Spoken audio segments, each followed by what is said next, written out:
Hello అందరికీ welcome back to my channel డాట్స్ గెల్విని. ఈ రోజు బ్లాగ్లో వచ్చేసి మేము విజయవాడ నుంచి వస్తూ ఉండవల్లి కేవ్స్ దగ్గర అయితే ఆగాము. మీ అందరికీ కూడా నేను ఈ క్లిప్స్ అన్నీ షేర్ చేద్దాము. ఈ ఉండవల్లి కేవ్స్ ఏంటి, ఎలా ఉంటాయి, దీని యొక్క హిస్టరీ ఇదంతా కూడా మీ అందరితో షేర్ చేసుకుందాం అని చెప్పేసి ఈ వ్లాగ్ తీద్దాం అనుకుంటున్నాను. లేట్ చేయకుండా వీడియో మొత్తం చూసేయండి. ఈ ఉండవల్లి కేవ్స్కి మీరు కూడా విజిట్ చేసినట్టే ఉంటుంది. ఈ ఉండవల్లి కేవ్స్ అనేది విజయవాడ నుంచి మంగళగిరి వెళ్ళే దారిలో ఉంటుంది. విజయవాడ నుంచి ఒక 6 కిలోమీటర్స్ దూరంలో అయితే ఉంటుంది. దీనికి కూడా ఎంట్రీ టికెట్ ఉందన్నమాట. ఇండియన్ టికెట్, ఫారెన్ టికెట్ అని ఎందుకన్నారంటే ఇక్కడికి విజిటర్స్ కూడా చాలామంది వచ్చి సందర్శించే ప్రదేశం కాబట్టి చాలామంది ఫారినర్స్ కూడా వచ్చి విజిట్ చేస్తూ ఉంటారు. అంతేకాకుండా డిఫరెంట్ ఏరియాస్ నుంచి వచ్చి ఇక్కడ స్టే చేసే వాళ్ళందరూ కూడా చాలా లాంగ్వేజెస్ వాళ్ళు కూడా వచ్చి ఈ కేవ్స్ని అయితే విజిట్ చేయడం జరుగుతుంది. ఇక్కడ ఆల్ ద టికెట్ డీటెయిల్స్ అన్నీ కూడా మనకి ఎంట్రన్స్లోనే డిస్ప్లే చేస్తారు. మనకి అంత ఇన్ఫర్మేషన్ అంతా కూడా ఇక్కడే ఉంటుంది, చూసుకోవచ్చు. ఈ ఉండవల్లి కేవ్స్ అనేది మనకి క్రీస్తు శకం 6 నుంచి 7 శతాబ్దాల్లో నిర్మించారనమాట. ఇది మనకు చూడడానికి 4 ఫ్లోర్స్ ఉంటాయి. ఇది క్రీస్తు శకం 16వ శతాబ్దం వరకు రాజులందరూ దీన్ని సంరక్షించారనమాట. సో దీని కింద అంతస్తులో ఏమేమి ఉంటాయి అండ్ ఈచ్ ఫ్లోర్లో ఏమేమి ఉంటాయి అన్నీ కూడా నేను క్లియర్గా చూపిస్తాను. ఇక్కడ గ్రీనరీ అయితే అద్భుతంగా ఉంది. ఎండాకాలంలో వెళ్ళినా కూడా చాలా కూల్గా ఉందన్నమాట ఈ ప్లేస్. సో దీనికి బోల్డ్ అంత హిస్టరీ ఉంది. ఇవన్నీ కూడా మీరు ఈ వీడియోలో తెలుసుకుంటారు. సో లేట్ చేయకుండా కేవ్స్ లోపలికి వెళ్ళి ఏమేమి ఉన్నాయో చూసేద్దాం. మనం ఇందాక చెప్పుకున్నట్టుగా ఉండవల్లి కేవ్స్ అనేది ఒక 4 ఫ్లోర్స్లో ఉంటుందన్నమాట. సో పైన ఒకటి, కింద ఋషులు అయితే కనిపిస్తున్నారు కదా అక్కడ, అండ్ కింద ఇంకొక ఫ్లోర్ అండ్ గ్రౌండ్ ఫ్లోర్తో కలిపి మొత్తం 4 ఫ్లోర్స్ అయితే ఉన్నాయి. అండ్ ఇక్కడ ఉండవల్లి కేవ్స్ దగ్గర నుంచి మనం చుట్టూ పరిసరాలు చూసుకున్నట్లయితే చాలా పచ్చగా, చాలా గ్రీనరీతో ఉన్నాయి. ఈ కేవ్స్ని విజిట్ చేసినంతసేపు కూడా చాలా ప్లెజెంట్గా ఉంటుంది వాతావరణం అంతా కూడా. సో ఈ ఉండవల్లి కేవ్స్ అనేది ఒక కొండలో నిర్మించారనమాట. ఇవన్నీ కూడా ఏకశిలా విగ్రహం అంటారు కదా, అలాగనే ఒకే కొండలో ఇవన్నీ నిర్మించారు. లైక్ చెక్కుకుంటూ వెళ్ళారనమాట ఈ 4 ఫ్లోర్స్ అనేవి. సో లేట్ చేయకుండా ఫస్ట్ ఫ్లోర్లో ఏముందో చూద్దాము. సో ఫస్ట్ ఫ్లోర్ వచ్చేసి సగం కన్స్ట్రక్ట్ చేసి ఆపేసినట్టుగా ఉంటుంది. అది ఆల్రెడీ మనం చూసాం ఇందాక డీటెయిల్స్లో. ఇదంతా కూడా సింగిల్ రాతితో, ఒకే కొండరాయితో మొత్తాన్ని కూడా నిర్మించారు. ఈ గ్రౌండ్ ఫ్లోర్లో చూసినట్లయితే మనకి ఎటు చూసిన గబ్బిలాలే ఉంటాయండి. ఇక్కడ ఇవి బయటికి వచ్చి విజిటర్స్ని ఇబ్బంది పెట్టకుండా ఉండడానికి డిపార్ట్మెంట్ వాళ్ళు ఇలా మెష్ని అయితే అరేంజ్ చేసి పెట్టారు. సో మనకి క్లియర్గా కనిపిస్తూ ఉంటాయి. అక్కడ హండ్రెడ్స్ ఆఫ్ గబ్బిలాలు అయితే ఉన్నాయి. సో కొంచెం స్మెల్ కూడా ఉంటుంది.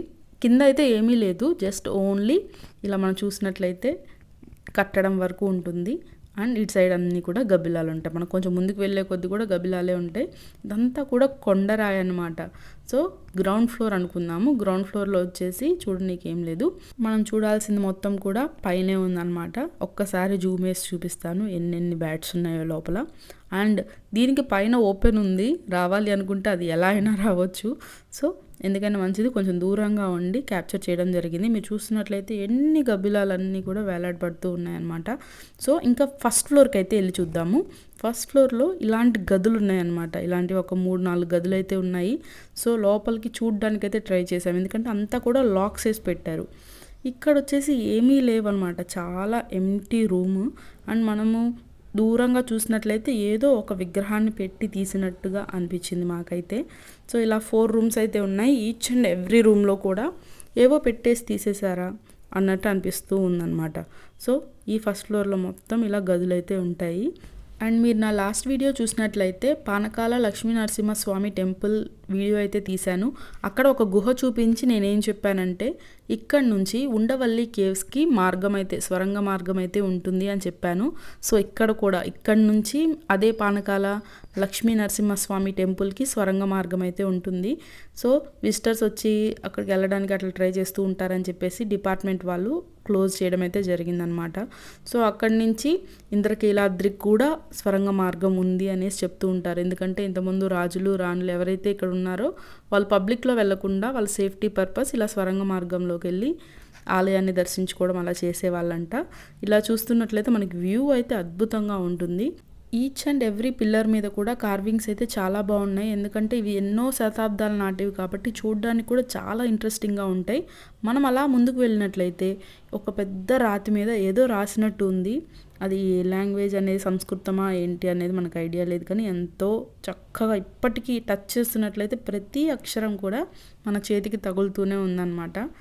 ఇలాంటి ప్లేసెస్ మనకి అవైలబుల్గా ఉన్నప్పుడు ఒక్కసారైనా చూడాలి. ఎందుకంటే అసలు పూర్వంలో ఎలా ఉండేది, ఇలా వాడే వాళ్ళ ఒక్కొక్కటి అనేది మనకు చాలా డీటెయిల్స్ అనేవి తెలుస్తూ ఉంటాయి. అండ్ ఆ రూమ్స్ అని చెప్పా కదా, నెక్స్ట్ ఇటు సైడ్కి వెళ్ళినట్లయితే ఫస్ట్ ఫ్లోర్లో మనకి బోల్డ్ అన్ని విగ్రహాలు అయితే కనిపిస్తూ ఉంటాయి.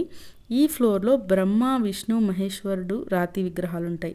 ఇవన్నీ కూడా సపరేట్గా విగ్రహం చేసి పెట్టింది ఏం లేదు, అదే కొండరాతితో చెక్కారనమాట ఇక్కడ విగ్రహాలన్నీ కూడా. సో మనం ఇన్ డీటెయిల్డ్గా ఈచ్ అండ్ ఎవ్రీ దేవతా విగ్రహం దగ్గరికి వెళ్ళి చూపిస్తాను.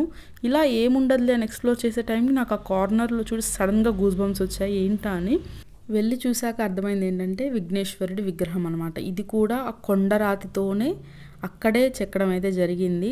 అండ్ చూడ్డానికి చాలా డిఫరెంట్గా అనిపించింది. ఈ కేవ్స్లో ఇలా లైట్ వేసి వినాయకుడి విగ్రహం కూడా చాలా బాగుంది.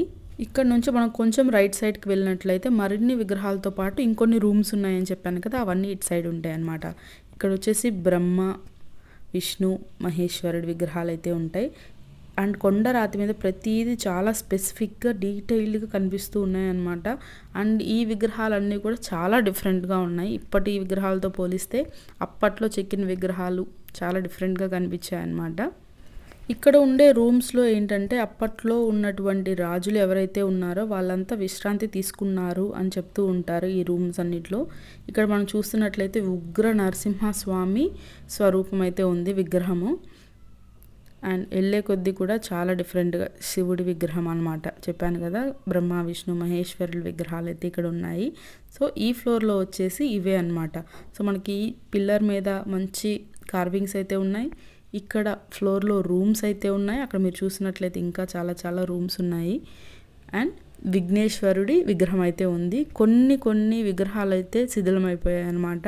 అది విజిటర్స్ చేశారా ఎవరేంటనేది తెలియదు, అప్పటి నుంచే ఉన్నాయి అనేసి.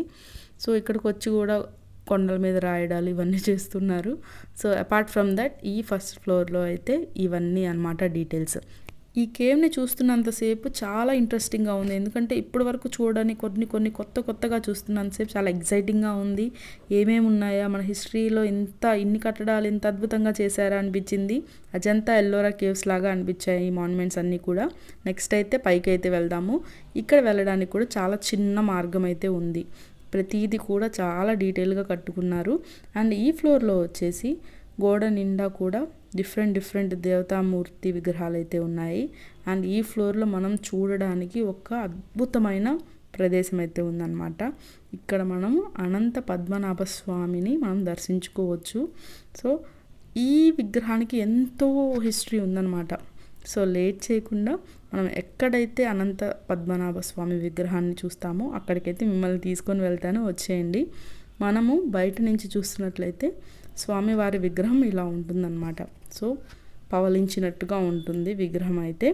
అండ్ ఈ అనంత పద్మనాభ స్వామి విగ్రహము 25 ఫీట్ అనమాట, 25 అడుగులు అయితే ఉంటుంది. మీరు చూస్తున్నట్లయితే చుట్టూ స్వామివారికి రక్షకులుగా బోలంతమంది దేవతలు అయితే ఉన్నారు. ఇంత పెద్ద విగ్రహాలు మనకి ప్రపంచంలోనే చాలా రేర్గా ఉంటాయని విన్నాను, అంటే పద్మనాభ స్వామి రిలేటెడ్. సో చూస్తున్నట్లయితే చాలా పెద్దగా, చాలా ఏమంటారు చక్కగా ఉంది. ఈ విగ్రహం కూడా కొండరాతిలోనే చెక్కడం అయితే జరిగిందనమాట. మనకి శేషనాగులతో సహా ఈ టోటల్ 25 ఫీట్ విగ్రహం అంతా కూడా ఈ కొండరాతిలోనే చెక్కడం జరిగింది. మనం పైన చూసినట్లయితే బ్రహ్మ అండ్ డిఫరెంట్ దేవతామూర్తులు అయితే ఉన్నారు ఇక్కడ. నాకైతే ఇలాంటి పెద్ద విగ్రహాలు చూసినప్పుడు కానీ, పురాతన విగ్రహాలు చూసినప్పుడు కానీ సడన్గా ఎందుకో గూస్ బంప్స్ వచ్చినట్టు అనిపిస్తుంది. సో మీలో ఎంతమంది కనిపిస్తుందో ఇలాగ నాకైతే తెలియదు, కానీ నేనైతే ఈచ్ అండ్ ఎవ్రీ పార్ట్ని మంచిగా నేను ఎక్స్ప్లోర్ చేస్తూ నేను ఫీల్ అవుతూ ఉంటాను అనమాట. ఇట్లాంటి మాన్యుమెంట్స్ కానీ డిఫరెంట్గా కనిపించినప్పుడు నేను అంతా క్యాప్చర్ చేసి ఖచ్చితంగా దీన్ని ప్రిజర్వ్ చేస్తూ ఉంటాను. సో ఇలా విగ్రహంతో పాటు పక్కనే చూసినట్లయితే ఋషులు అండ్ గరుత్మంతుడు ఇలా బోల్డంతమంది విగ్రహాలు అయితే ఉన్నాయి లోపల. అండ్ ఇక్కడ నుంచి మనము బయటకు వచ్చినట్లయితే, అంటే అనంత పద్మనాభ స్వామిని దర్శించుకొని మనం బయటకు వచ్చాక ఆంజనేయ స్వామి దర్శనం అయితే చేసుకోవచ్చు. అదే రాక్ మీద ప్రతి విగ్రహం కూడా చెక్కి ఉన్నారు. సో ఇక్కడ మనకి ఆంజనేయ స్వామి దర్శనం కూడా కంప్లీట్ అయిపోతుంది. అక్కడి నుంచి చూసినట్లయితే మనకి వ్యూ అయితే అదిరిపోతుంది. And apart from the view ఇక్కడ బోల్డ్ అంతమంది మునుల విగ్రహాలు ఉంటాయన్నమాట. ఈ మునులు వచ్చేసి జైన్ మాంక్స్ అని చెప్తూ ఉంటారు హిస్టరీలో. అంతేకాకుండా వీటితో పాటు ఎవరైతే డోనర్స్ ఉన్నారో వాళ్ళ యొక్క ఫేసెస్ని కూడా చక్కగా చెక్కి ఉంటారు. మీరు చూస్తున్నట్లయితే వీళ్ళందరూ కూడా డోనర్స్ అని చెప్తూ ఉంటారు. ఈ ఫ్లోర్లో వచ్చేసి మనం చక్కగా అనంత పద్మనాభ స్వామిని అండ్ ఈ మునుల్ని దర్శించుకోవచ్చు. మనం వెళ్తూ ఉండగా కింద రాతి మీద ఇట్లాగా వామన గుంతలు అంటూ ఉంటారు మా సైడ్, మరి మీ సైడ్ ఏమంటారు నాకైతే తెలీదు. ఇలాంటి బోల్డ్ అంతా ఎంటర్టైన్మెంట్ పర్పస్ రిలేటెడ్ కూడా అప్పట్లో చేసుకున్నారనమాట. ఇవన్నీ కూడా ఈ ఫ్లోర్లో ఉన్నాయి. అండ్ మనం కిందకి దిగేటప్పుడు కూడా జాగ్రత్తగా దిగాలి. ఒక్క స్టెప్ మిస్ అయినా కానీ మొత్తం వెళ్ళి కింద ఉంటాము. సో ఇలా అయితే ఈ ఫ్లోర్ని కంప్లీట్ చేసుకున్నాము. అండ్ పైన 4th ఫ్లోర్ ఇంకొకటి కూడా ఉందన్నమాట. అక్కడైతే ఏమీ లేవు, జస్ట్ ఎంటీ పిల్లర్స్ అండ్ ఖాళీగా ఉన్న గుహలే. సో అక్కడ మనం చూడడానికి ఎక్కువగా ఏం లేదని వెళ్ళలేదు. అండ్ ఇక్కడ నుంచి మనం చూస్తున్నట్లయితే బుష్ వాక్ లాగా ఉంటుంది. అండ్ ఇక్కడ చిన్నగా కొంచెం చిన్న చిన్న కేవ్స్ లాగా ఉన్నాయి. మనం ఈ మార్గంలో వెళ్తే కొంచెం ముందుకు వెళ్ళాక అటు నుంచి కిందకి రావచ్చు అనమాట. ఇక్కడ మనం చూడడానికి ఒక చిన్న గుహలాగా ఉన్నాయి, అవి ఎంటీగా ఉన్నాయి అనమాట. ఆ 3 గుహల్లాగా ఏవైతే ఉన్నాయో అవన్నీ ఎంటీగా ఉన్నాయి. అండ్ అక్కడ మెట్లులాగా కూడా కొంచెం ఏర్పాటు చేశారనమాట. అక్కడికి వెళ్ళి ఎక్కి చూసే వాళ్ళు కూడా ఉంటారు. మనం కొంచెం జూమ్ వేసినట్లయితే అక్కడ ఏనుగు విగ్రహాలు, అంటే ఏనుగు చెక్కడము, గుర్రాలు, క్యామెల్స్ వీటన్నిటిని చెక్కి ఉన్నాయన్నమాట. అగో రాతి విగ్రహం చూపిస్తున్నాను కదా. ఈ కేవ్స్ అన్నీ కూడా 3 ఎంటీగా ఉన్నాయి చూడడానికి బయట నుంచి అయితే. మరి లోపలికి వెళ్తే ఏమున్నాయో నాకు తెలియదు. అండ్ ఇది చూపించాను కదా బుష్ వాక్, ఇలా నడుచుకుంటూ వెళ్తూ అటు సైడ్ నుంచి దిగి రావచ్చు అనమాట. సో ఓవరాల్గా ఉండవల్లి కేవ్స్ కట్టడం అయితే ఒక అద్భుతం అనే చెప్పాలి. చాలా మంచిగా ఉంటుంది. ఒకసారైనా మీరు విజిట్ చేసినట్లయితే చక్కగా మన హిస్టరీ రిలేటెడ్ అంతా కూడా ఎక్స్ప్లోర్ చేసినట్టు ఉంటుంది. ఆ బుష్ వాక్కి వెళ్ళి వచ్చిన వాళ్ళందరూ ఇట్లా వస్తూ మనం ఎగ్జిట్ అయిపోవచ్చు అనమాట. సో ఓవరాల్గా ఉండవల్లి కేవ్స్ అనేవి మీ అందరికీ చూపించానని అనుకుంటున్నాను. చక్కగా ఇక్కడ ఎయిర్పోర్ట్ కూడా దగ్గరే ఉంటుంది కాబట్టి ఇక్కడ చూసినట్లయితే ఇలా ఏరోప్లేన్స్ వెళ్తూ ఉంటాయి అప్పుడప్పుడు. అండ్ ఫైనల్గా ఈ ఎండకి తట్టుకోలేక చక్కగా ఒక సుగంధ అయితే తీసుకున్నాము. అండ్ ఈ వీడియో నచ్చినట్లయితే మీకు లైక్ చేయడం మాత్రం మర్చిపోకండి. హిస్టరీ రిలేటెడ్ అందరికీ కూడా షేర్ చేయండి. Thanks for watching.